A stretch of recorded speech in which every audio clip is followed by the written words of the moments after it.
In today's video, I'm going to teach you how to add download button in Framer. We'll start by opening your project in Framer. I'm using a sample project here, but you can follow along in any file where you want a direct file download. Once your canvas is open, head to the top bar and open the Insert menu. If the panel doesn't appear the first time, click Insert again so the library slides out and you can see all the available options. Inside the Insert panel, go into the Utility section. This is where you'll find helpers and controls that make placement and layout adjustments easier.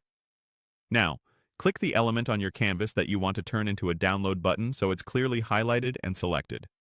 With it selected, look to the right-hand sidebar for layout controls and click Absolute.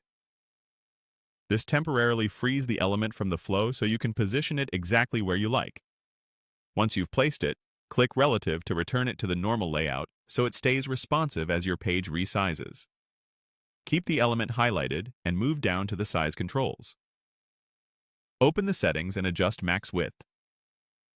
This keeps your button from stretching across large screens and helps maintain a clean, consistent look.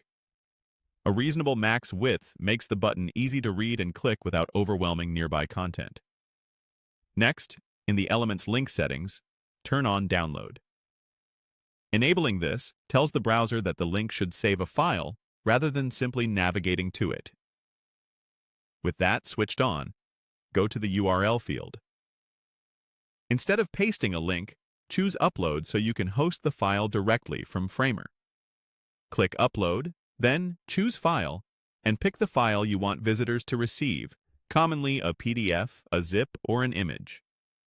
After the file finishes uploading, Framer will populate the URL field for you. Leave it as is. That hosted link works seamlessly with the download setting you just enabled. When everything looks good, publish your project. Click Publish so the changes go live. Publishing ensures the new download behavior is available on your public site. After it's live, your visitors can click the button and their browser will download the file right away. If a browser ever previews